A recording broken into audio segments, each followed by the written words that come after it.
বিএনপির একাংশ কুষ্টিয়া ২ আসনে অধ্যাপক শহীদুল ইসলামকে মনোনয়ন দেওয়ার দাবিতে ২০ কিলোমিটার জুড়ে মানববন্ধন করেছে।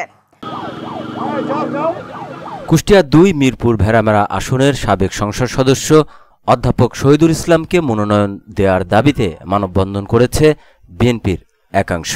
সোমবার বিকেলে ভেড়ামেরা মিরপুর উপজেলা ও পৌর শাখা বিএনপি ও অঙ্গ সহযোগী সংগঠনের ব্যানারে কুষ্টিয়া পাবনা মহাসড়কে বাইপাস মোড় থেকে ভেড়ামেরা লালন শাহ সেতু পর্যন্ত প্রায় ২০ কিলোমিটার জুড়ে এই বিশাল মানববন্ধন হয়। ভেড়ামেরা উপজেলা বিএনপির আহ্বায়ক অ্যাডভোকেট তৌহিদুল ইসলাম আলম, মিরপুর উপজেলা বিএনপির সাধারণ সম্পাদক খন্দকার টিপু সুলতান সহ হাজার হাজার নারী পুরুষ অংশ নেয় এই মানববন্ধনে। এ সময় মানববন্ধনে অংশ নেয়া নেতাকর্মীরা মিরপুর ভেড়ামেরা আসনে দেয়া মনোনয়নটি পুনর্বিবেচনা করার আহ্বান জানান।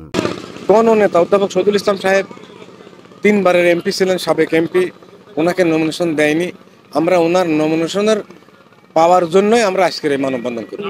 যদি মনোনয়ন আমরা না পাই তো আমার মনে হয় এখানে আমাদের প্রাণপ্রিয় নেতা তারেক রহমানের দেওয়া সিটে হয়তো আমরা এখানে সিটটা আর পাবো না এবং হারাবো। যার কারণে আমরা সবাই একত্রিত হয়ে আজকের এই মানববন্ধন করছি, আমরা যাতে আমাদের সিটটা পাই। আমরা ২০ কিলো রাস্তা পেয়ে এই মানববন্ধন করা হয়েছে। আমাদের প্রিয় নেতা মিরপুর ভেড়ামেরা ২ আসনের বারবার ৩ বার নির্বাচিত নেতা অধ্যাপক অধ্যাপক শহীদুল ইসলাম, উনি হচ্ছে সাবেক এমপি। তার জনপ্রিয়তা, এতই জনপ্রিয়তা, সে ভোটে দাঁড়ালে সে কখনো মিস করে না। তার নমিনেশন পাওয়ার জন্য দেওয়া হয়নি, তার জন্য আমরা রাজপথে দাঁড়াইছি। আমাদের এটা যদি না দেওয়া হয় আমরা রাজপথ ছাড়বো না। সে এই দেশ জাতীয় উন্নয়নের বহুত কাজ করছে, এটা সবাই জানে এবং তাকে সবাই চেনে এবং সে সবাইকে চেনে। আমরা এই মানববন্ধন করছি এই জন্য যে তাকে নমিনেশন কেন দেওয়া হলো না। সে কি দেশ জাতির জন্য কাজ করি নাই? অবশ্যই করছে, তার অবদান আছে বলে আমরা আসছি এখানে।